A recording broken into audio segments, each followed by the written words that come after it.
I come in here and Clay Heiberger has I guess it's a tradition now or something. He brings a box of Krispy Kreme donuts, a dozen of them every morning, and they sit right down here on the front row.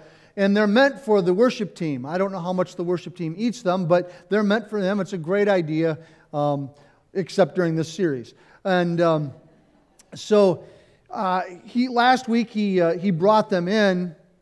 And one of the things that happens with the donuts that are left, the teens come in and they grab whatever donuts are left, and they take them into the youth room, and they have them during Sunday school. So they get to the Sunday school room last week, and Clay had taken most of the donuts out of the box and replaced them with breakfast bars and oranges and bananas and that stuff. So when they opened it up, they were like, "What?"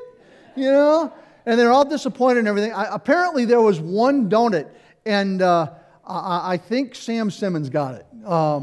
That's what she admitted last week. So she just had to work out a little more at the gym this week. But anyway, so that was kind of fun. But I'm curious, how many of you have been a little more conscious about the things that you ate this week and deliberately tried to decrease food by man and increase food by God? Anybody? There's a few hands. What am I doing up here talking if you're not even going to respond?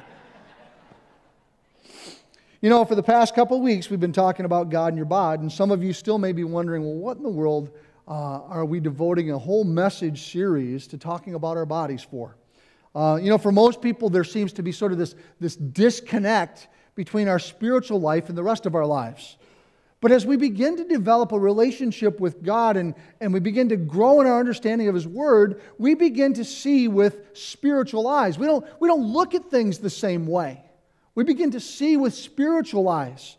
And what we begin to see is that God expects our faith to be integrated with every facet of the rest of our lives. So the ability to see all of life from a distinctly Christian worldview and striving to incorporate our faith into daily patterns of living, well, that's an indicator of spiritual growth and maturity.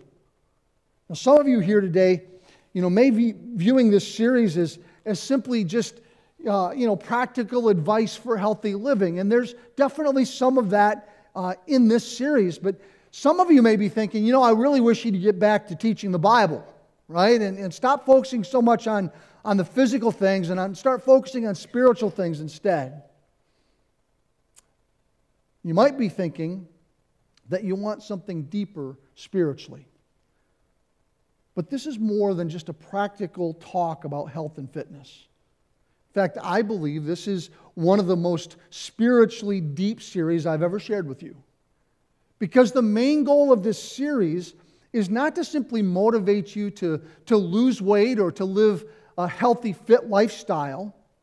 The main goal of this is to motivate you to look at your entire life through God's eyes, through spiritual eyes, and to develop a Christian worldview. When we begin to look at our bodies through the lens of the biblical truth, our motivation for staying healthy and fit comes from understanding that God made us, that He knit us together in our mother's womb, that we're His masterpiece, and that when we become Christ followers, the Spirit of God actually takes up residence in us and lives in us. We become His temple. And as Christians, our bodies no longer belong to us. They were bought and paid for with the blood of Jesus Christ. He owns our bodies. They belong to Him. Last week we talked about fueling our bodies, and we noted that our bodies are high-performance machines, and that fueling them with fast-fried, fatty foods, highly processed foods by man, result in less than high performance. But diet is only half the equation. In fact, it may be less than half the equation. The other half, or possibly more than half, is the importance of exercising. Now, some of you here thinking, man, I'm way past exercising. I retired, so I'm done with exercising.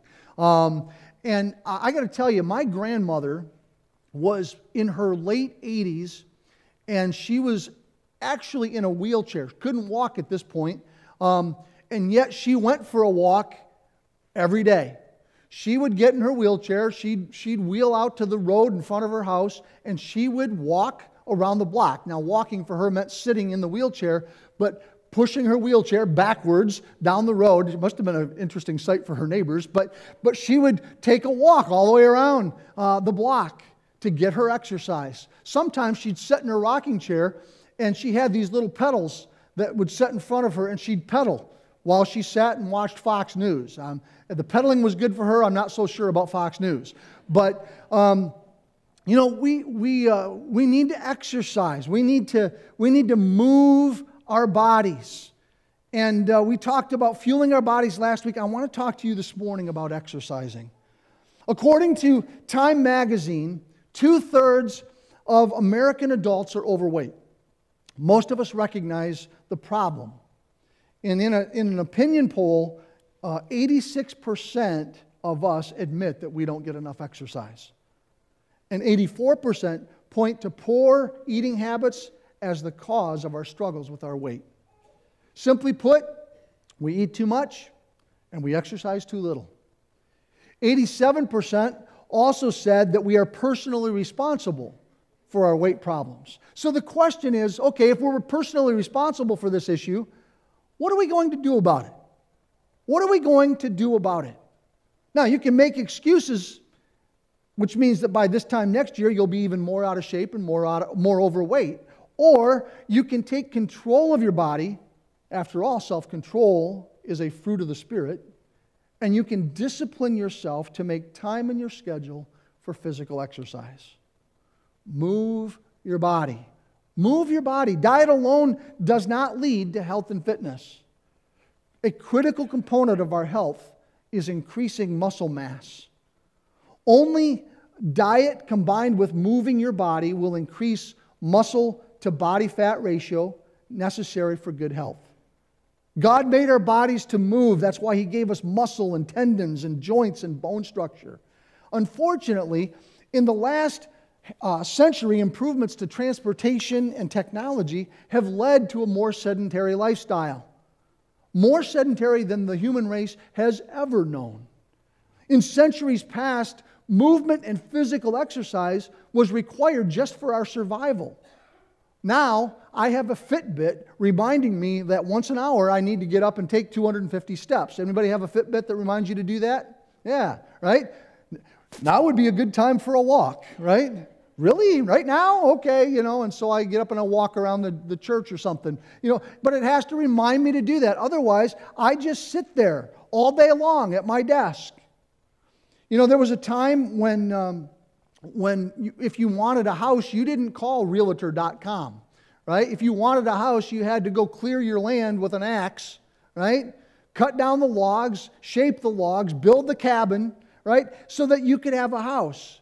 And going to town meant that, it was a 2 or 3 day journey by foot, or if you were lucky, you might have a horse. Putting meat on the table was more than just, driving to Kroger and picking up some food or opening the fridge and pulling something out to fix. It meant hunting down your prey and killing it and butchering it. It was a lot of work. And people were accustomed to the physical challenges that came with that kind of a lifestyle. It wasn't an easy life. But they didn't struggle with obesity like we do. Today we sit in front of our computers.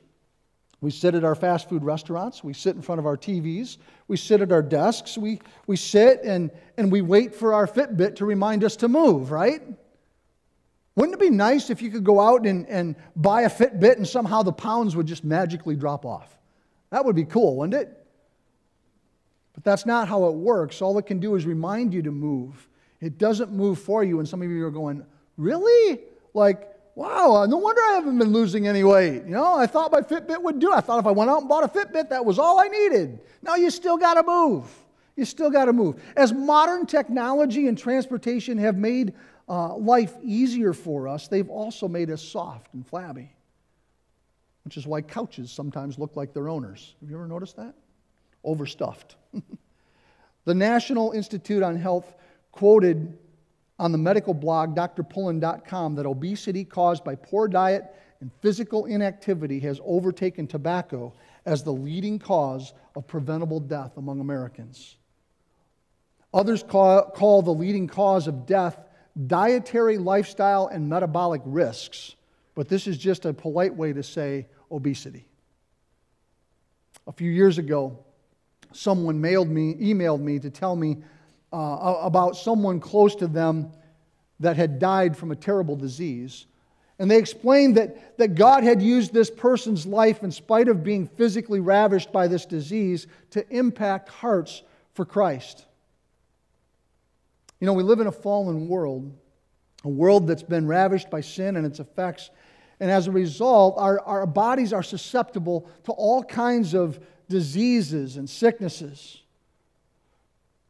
But God is all-powerful, and He can take someone struggling physically and use them to make an impact for His kingdom. And sometimes even a greater impact than if that person had been physically healthy and whole. But you know, it's one thing to struggle with the disease or an illness that is beyond our control, and it's an entirely different thing to struggle with a disease that was completely preventable. See, God has entrusted us with our bodies. He's entrusted us with the use of our bodies. And you know, it's a issue of stewardship. Just as much as the use of our finances is an issue of stewardship, the use of our bodies is an issue of stewardship. And good stewardship demands that we need to do whatever it is that we need to do to manage them in a way that honors God. Now, the Bible doesn't talk much specifically about the importance of physical activity, but the Apostle Paul uses the physical training and discipline needed to win a foot race as a metaphor for our spiritual journey. He wrote in 1 Corinthians chapter 9, verses 24 through 27, "Do you not know that in a race all the runners run, but only one gets the prize? Run in such a way as to get the prize.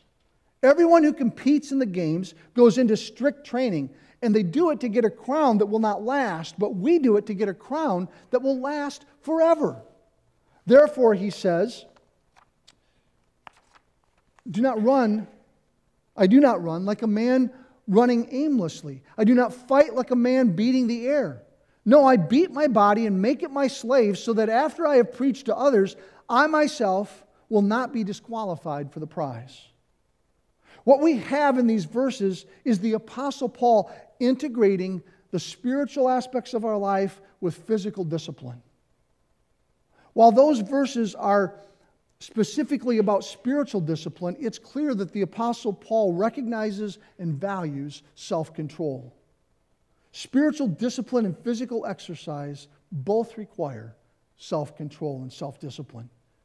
God designed our bodies to move, and research has shown that good things happen when we move our bodies. Dr. Lerner, who I mentioned last week in his book, Body by God, says that from the moment that you start exercising, many of the health dysfunctions occurring inside your body begin to improve and return to normal. He goes on to say, and he goes as far as to say, that if you exercise for 10 minutes a day, then for 10 minutes you are actually healthy.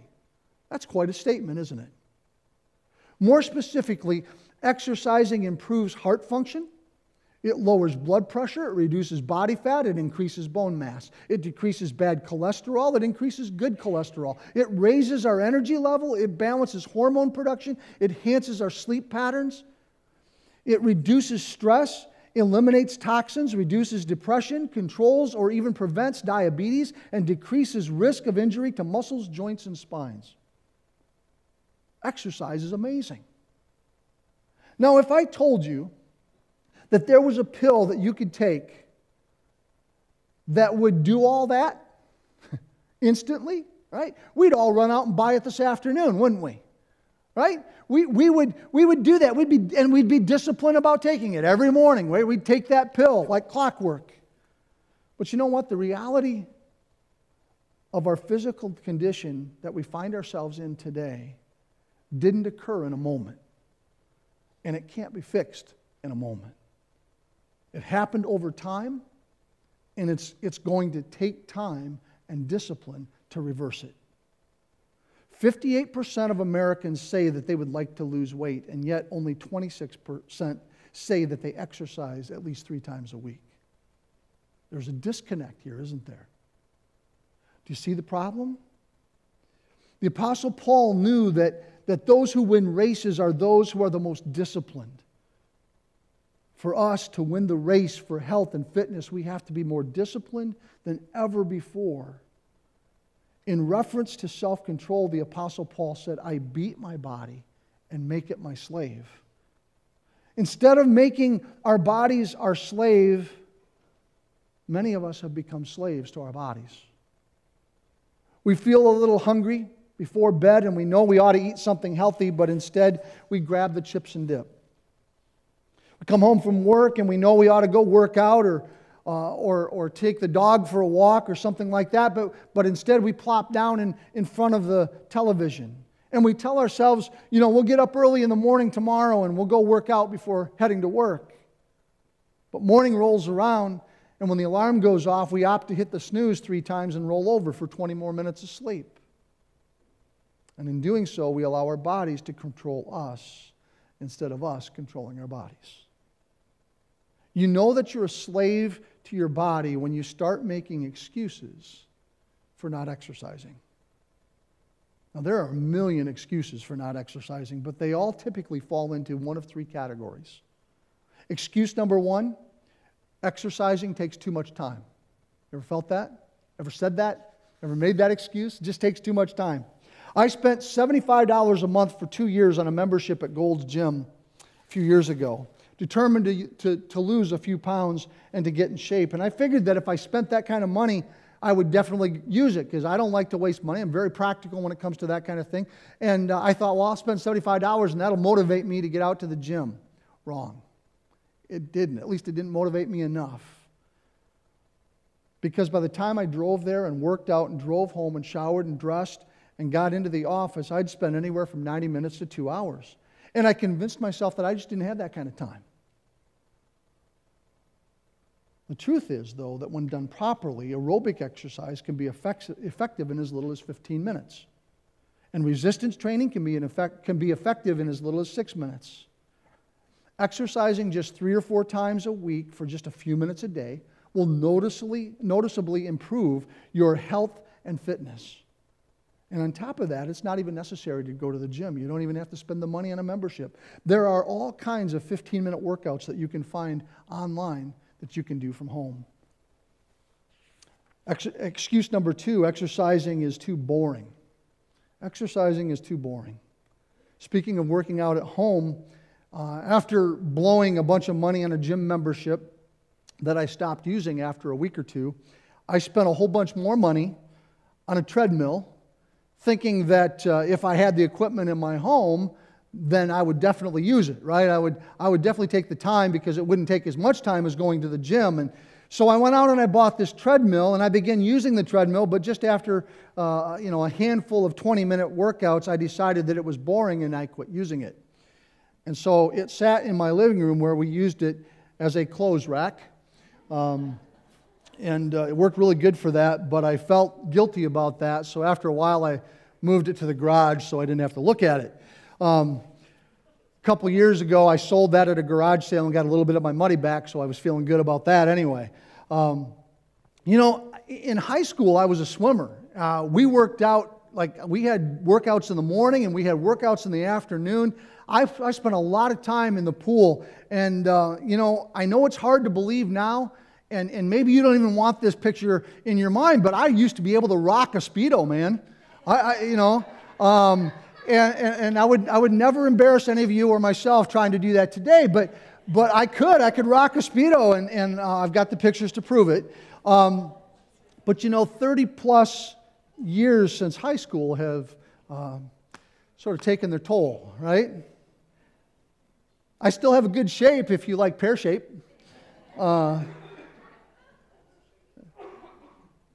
But But I started doing some deductive reasoning, and I thought, if this is what the last 30 years has done to me, what are the next 10 to 15 years going to do? My dad has always been my hero and my mentor. He's had a tremendous influence on my life. He's been an example. He's been a huge encouragement to me throughout my entire life, except for that cauliflower thing I mentioned last week. But at 63 years of age, his knees began to give out on him. And his hips got bad. And he was having trouble getting around. And this guy who'd always been a superhero to me was suddenly mortal, right?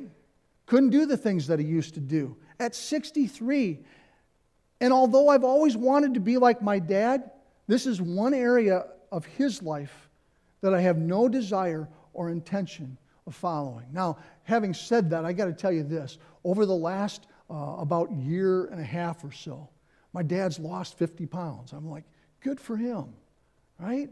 Good for him. And he's feeling better. His knees feel better. He hasn't had to have the surgery that they thought he was going to have on his knees or his hips, at least so far. It's been great. And so maybe he's becoming my hero in this area too. If he can do it at 75 years old, then maybe I can do it at 53. Maybe I can get in shape. A couple of years ago, Ann and I started using this app called MyFitnessPal to help us count calories. It helps you determine your weight loss goals and how fast you want to lose your weight, and then it sets your daily caloric intake. And then the app can also tell you approximately how many calories are in the food you eat. You can even search the menus at many of your favorite restaurants, so that you can decide ahead of time what you're going to eat, because that way it's you're encouraging yourself rather than looking up afterwards like, oh my goodness, that had 1,200 calories, right? You don't want to do that. So you look it up ahead of time and go, okay, I think I can eat this, or what if we split this meal, honey, right? And reduce the calories that way. But it can help you do all that, and it helps you track the number of calories you burn based on the amount of time that you spend exercising. And it takes a few minutes every day at the end of your day to enter everything that you've eaten and how much you've exercised and all that. And that part of it's kind of a pain, but the good thing is, and this is the thing that keeps me going, at the end of the day, and after you've entered in all that stuff, you hit this button that says Complete Diary. Okay, so it completes the diary for the day. And this little message comes up and it says, if every day were like today, in 5 weeks, you'd weigh 226.2 pounds, right? And I'm thinking, wow, that would be good, right? And it keeps me going. It keeps me adding that stuff. It keeps me looking ahead of time, like how many calories do I want to eat? Do I really want to eat that or not?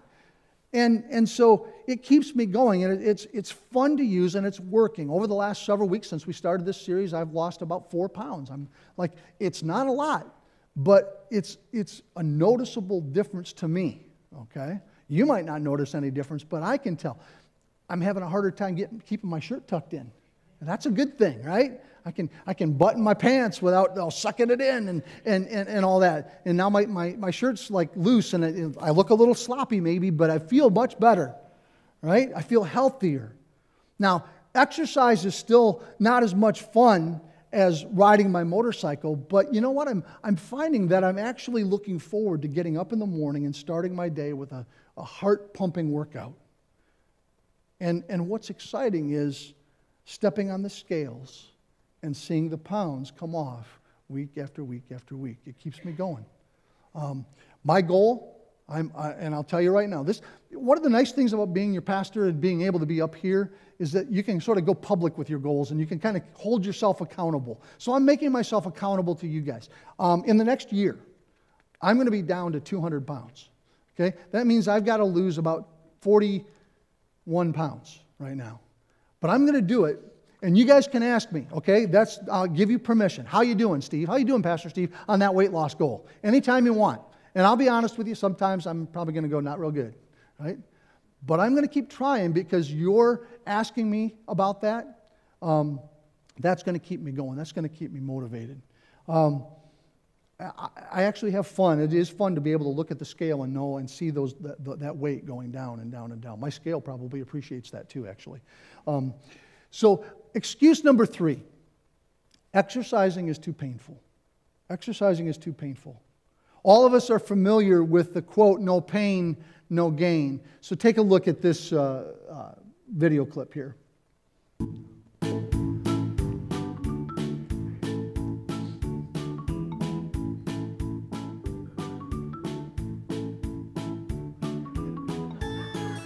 He's making good use of his belly. Not sure how much exercise he's really getting, though. For all you fashion-conscious exercisers there, exercising in high heels.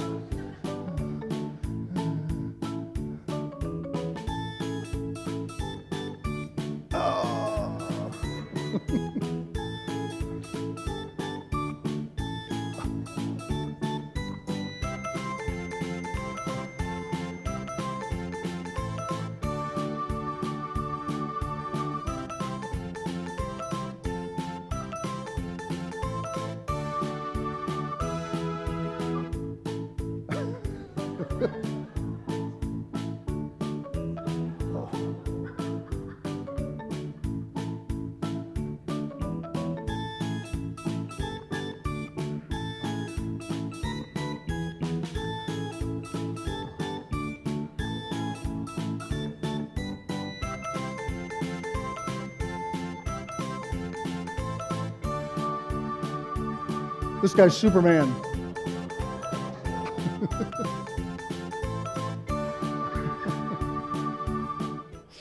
Well, all of us have had some of those kinds of experiences before, and I'm not sure that that's what the saying meant, no pain, no gain, is what we just saw there. But, you know, when my oldest son, Tyler, was in high school, every July he started working out in the gym, getting ready for football season. And the first couple of weeks was more pain than gain. He was using muscles that he'd forgotten he even had, but just a couple of weeks or so of conditioning and the pain began to subside. If you haven't worked out for years, chances are you're going to experience some short-term pain. Somebody walked up to me after the service, the first service, and said, just remember, Steve, pain is just weakness leaving the body. So maybe that can be a motivator for you. I don't know. It sounds, he was a Marine, so, you know, who knows. But, you know, if you haven't worked out for a while, chances are you're gonna feel a little bit of pain.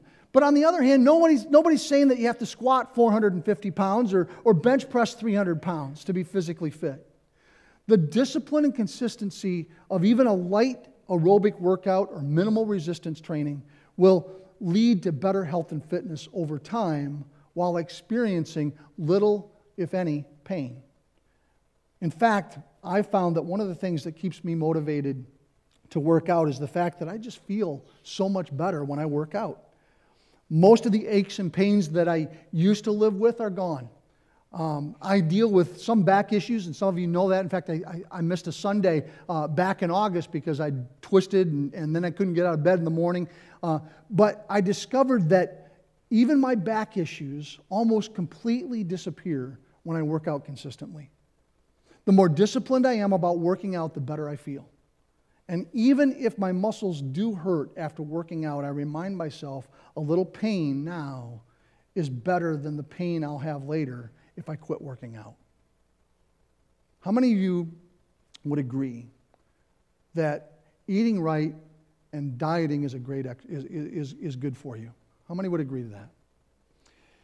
How many would say that it would be good for all of us to improve our health and fitness? How many would say that? Okay, good.